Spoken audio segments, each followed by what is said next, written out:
إياك نعبد وإياك نستعين هو الذي ارسل رسوله بالهدى ودين الحق ليظهره على الدين كله ولو كره المشركون.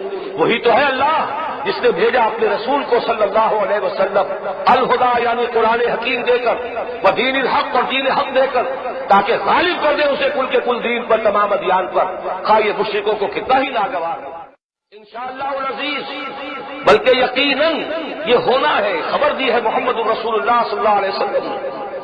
یہ جو نیو ورلڈ آرڈر ہے، جو حقیقت میں نیو ورلڈ آرڈر ہے، یہ خلافت علی منہاج النبوہ کے جسٹ ورلڈ آرڈر میں تبدیل ہو کر رہے گا.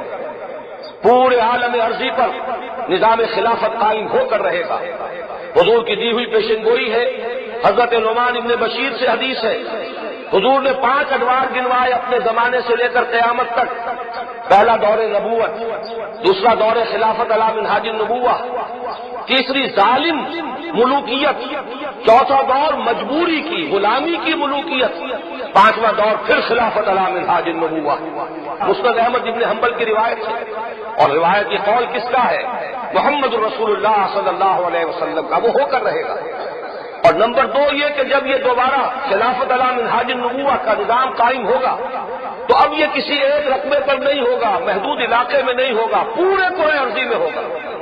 حضرت ثوبان سے روایت ہے رضی اللہ تعالیٰ عنہ مسلم شریف کی کہ حضور نے فرمایا کہ اللہ نے مجھے ساری زمین سکیڑ کر لپیٹ کر دکھا دی.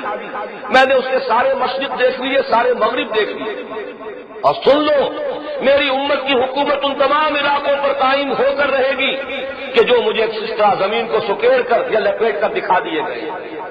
اسی طریقے سے حضرت مقداد ابن الاسود کی روایت ہے مسند احمد ابن حنبل میں رضی اللہ تعالی عنہ ورحمہ اللہ کہ حضور نے فرمایا اس روئے عرضی پر ایک گھر بھی نہیں بچے گا، نہ اینٹ گارے کا بنا ہوا گھر اور نہ ہوئی کوئی کنگلوں کا بنا ہوا خیمہ جس میں اللہ اپنے دین کو داخل نہ کر دے.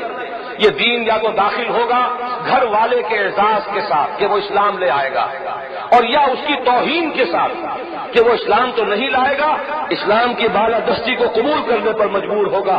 یو تو جزیۃ عن ید وہم صاغرون، یہ کیفیت ہو کر رہی ہے. اس لیے کہ میں خود یہ محسوس کرتا ہوں کہ جو صورتحال اس وقت ہے بڑی مایوس کن ہے. حوصلے ڈوبتے نظر آ رہے ہیں، ہماری ہمتیں جواب دے رہی ہیں. حالات کیا آ رہے ہیں مشرق و مغرب میں مسلمانوں کے لیے کیا ہو رہا ہے. اس کی وجہ سے جب مایوسی طاری ہوتی ہے تو قواشل ہو جاتے ہیں، کام کرنے کا جذبہ اور مادہ برقرار نہیں رہتا. ایسے میں ہمیں سہارے کی ضرورت ہے، ہمیں بشارتوں کی ضرورت ہے. آج ضرورت ہے ہر مسلمان ان 3 حدیثوں کو یاد کر لے تاکہ ہمارے حوصلے برقرار رہیں. ہم یہ کہہ سکیں کہ اور بھی دور فلک ہیں ابھی آنے والے، ناز اتنا نہ کریں ہم کو ستانے والے. یریدون لیطفئوا نور اللہ بافواہہم، یہ تو چاہتے ہیں کہ اللہ کے نور کو اپنے منہ کی پھونکوں سے بجھا دیں. نور خدا ہے کفر کی حرکت پہ خندقن، پھونکوں سے یہ چراغ بجھایا نہ جائے گا. واللہ متم نورہ ولو کرہ الکافرون، اللہ تو اپنے نور کا اتمام فرما کر رہے گا، خواہ یہ کافروں کو کتنا ہی ناگوار ہو.